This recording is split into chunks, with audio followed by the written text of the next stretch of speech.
সমুদ্র আপনার ধারণার চেয়েও বেশি গভীর। আপনি হয়তো অনেক উঁচু পাহাড় দেখেছেন বা অনেক উঁচু বিল্ডিংয়েও চড়েছেন। উঁচু পাহাড় বা বিল্ডিং এর আনুমানিক উচ্চতা কত হতে পারে সে সম্পর্কে একটা ধারণা আপনি হয়তো সহজেই করতে পারেন, কিন্তু একটা সমুদ্র দেখে এর গভীরতা কত হতে পারে তা কি আপনি আন্দাজ করতে পারেন? উচ্চতা সম্পর্কে হয়তো আপনার ধারণা আছে, কিন্তু গভীরতা সম্পর্কে আপনার ধারণা কতটুকু? তবে জেনে রাখুন, আপনার ধারণা থেকেও অনেক বেশি গভীর হয় একটি সমুদ্র। পৃথিবীতে যত পাহাড়, পর্বত, উঁচু বন, সমতল ভূমি ও দ্বীপপুঞ্জ রয়েছে, সবগুলো দিয়ে যদি সমুদ্রকে ভরাট করার চেষ্টা করা হয়, তবুও তার এক ভাগও সম্ভব হবে না। বরং পুরো পৃথিবী 2 মাইল পর্যন্ত সমুদ্রের গভীরে তলিয়ে যাবে। এতটাই গভীর হয় একটি সমুদ্র। কি লুকিয়ে আছে এই অপার রহস্যঘেরা জলরাশির ভিতরে? জানতে চাইলে ভিডিওটি শেষ পর্যন্ত দেখতে থাকুন। আমরা জানি, পুরো পৃথিবীকে 4 ভাগে ভাগ করলে তার 3 ভাগ হবে জলে আবৃত, বাকি 1 ভাগ স্থল। সাধারণত একটি মানুষের গড় উচ্চতা হয়ে থাকে 1.5 মিটার। একটি একতলা বিল্ডিংয়ের গড় উচ্চতা হয়ে থাকে 3 মিটার। সেই হিসাবে একটি 10 তলা বিল্ডিংয়ের উচ্চতা হয়ে থাকে সাধারণত 30 মিটার। যারা স্কুবা ডাইভিং করে তারা সর্বোচ্চ সমুদ্রের 40 মিটার গভীরে, অর্থাৎ 15 তলা বিল্ডিংয়ের উঁচুতে যাবার অনুমতি পায়। তাহলে প্রশ্ন থেকে যায়, এর চেয়ে গভীরে যাওয়া কি সম্ভব নয়? আপনাদের নিরাশ করব না, নিয়ে যাব ধাপে ধাপে অনেক গভীরে। চলুন এবার ঘুরে আসি গভীর সমুদ্র থেকে। সমুদ্রের সবচেয়ে গভীরতম স্থান মারিয়ানা ট্রেঞ্চ, যেটি মারিয়ানা আইল্যান্ডের পাশে অবস্থিত। সমুদ্রের সবচেয়ে গভীরতম এই স্থান ভি আকৃতির। জায়গাটি এতটাই গভীর যার ভিতর দিয়ে অনায়াসে এভারেস্ট পর্বত শৃঙ্গকে প্রবেশ করানো যাবে। জায়গাটি 1500 মিটার লম্বা এবং এর গভীরতা প্রায় 11,000 মিটার।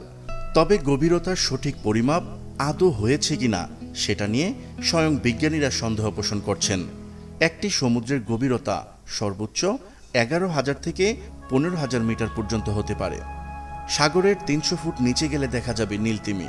সাগরের 700 ফুট নিচে সাবমেরিনগুলো চলাচল করে। বিশ্বের সর্বপ্রথম 700 ফুট নিচে সাবমেরিন স্থাপন করে যুক্তরাষ্ট্র। সাগরের 831 ফুট নিচে এত বেশি চাপ থাকে যে মানুষের ফুসফুস চূর্ণ বিচূর্ণ করে দিতে পারে। 831 ফুট নিচে যদি কেউ যেতে চায়, তাহলে তাকে এমন কোনো পদ্ধতি আবিষ্কার করতে হবে যাতে করে সেই গভীরতায় নিজের অস্তিত্ব টিকিয়ে রাখতে পারে। নীলতিমি তার খাবার সংগ্রহ করতে 600 মিটার পর্যন্ত গভীরে চলে যায়। বিজ্ঞানীরা বলেছেন, সমুদ্রের 2400 ফুট নিচে যে সাবমেরিনগুলো রয়েছে সেগুলোর গঠনগত ক্ষতি হতে পারে যদি আরও বেশি নিচে সেগুলো নামানো হয়। বিজ্ঞানীরা সতর্ক করে দিয়ে বলেছেন, এর নিচে সাবমেরিন নামানো সম্ভব নয়। সমুদ্রের 2722 ফুট নিচে, যার মধ্য দিয়ে বিশ্বের সবচেয়ে বড় নির্মাণ বুর্জ খলিফা অনায়াসে প্রবেশ করানো যাবে। 3280 ফুট নিচে সমুদ্র এতটাই ভয়ঙ্কর, সেখানে সূর্যের আলো পৌঁছতে পারে না। মিডনাইট জুনখাত সাগরের 7500 ফুট নিচে অনেক প্রাণী বসবাস করে, তারা দেখতেও পায় না। তবে সেখানে এক ধরনের চিংড়ি পাওয়া যায়। এখানে কিছু ক্ষেত্রে সুপ্ত আগ্নেয়গিরি, আবার কিছু কিছু ক্ষেত্রে সক্রিয় আগ্নেয়গিরির অবস্থান রয়েছে এবং এখানকার তাপমাত্রা গড়ে 33 ডিগ্রি সেলসিয়াস। তবে যেখানে সক্রিয় আগ্নেয়গিরির অবস্থান রয়েছে সেখানকার তাপমাত্রা 800 ডিগ্রি সেলসিয়াস পর্যন্ত হতে পারে। টাইটানিক জাহাজ যেখানে ডুবেছিল সেখানকার গভীরতা ছিল প্রায় 12,500 ফুট। জায়গাটিতে আজ পর্যন্ত কেউ পৌঁছতে পারেনি। এমনকি এই গভীরতায় আজ পর্যন্ত কোরিয়ান তিমিও পৌঁছতে পারেনি। এখানকার চাপ ভূপৃষ্ঠ থেকে 378 গুণ বেশি। এত চাপ থাকা সত্ত্বেও এখানে অনেক প্রাণী বসবাস করে, যেমন হাগফিশ ও ডাম্বো অক্টোপাস। জেমস পিকার্ড নামক এক ডুবুরি সমুদ্রের গভীরতা নির্ণয় করাকে একটি চ্যালেঞ্জ মনে করে সাবমেরিন নিয়ে সমুদ্রের গভীরে যেতে থাকেন। 10,000 ফুট যাওয়ার পর তিনি দেখেন এত গভীরেও অনেক প্রাণী বসবাস করে এবং সেখানকার চাপ প্রতি স্কোয়ার কিলোমিটারে প্রায় 3 টনেরও বেশি। এই চাপে সাধারণ লোহাও বেঁকে যেতে পারে। সেখানে মাত্র 20 মিনিট অবস্থান করে এই তথ্যগুলো জানান তিনি। 1960 সালের পর থেকে বিজ্ঞানীরা অনেক বেশি সাবমেরিন সমুদ্রের গভীরে পাঠানো শুরু করে। তার মধ্যে কাইকো নামের একটি সাবমেরিন 3500 ফুট পর্যন্ত গভীরে যায় এবং 300 এর অধিক নতুন প্রজাতির প্রাণীর ছবি পৃথিবীতে নিয়ে আসেন।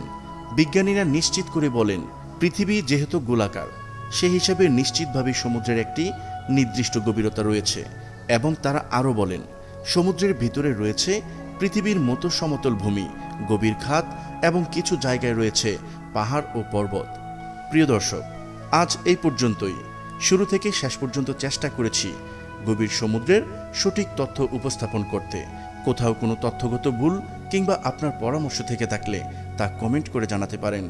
নিশ্চয়ই আবারও দেখা হবে নতুন কোনো বিষয় নিয়ে। ততদিন পর্যন্ত ভালো থাকুন, সুস্থ থাকুন।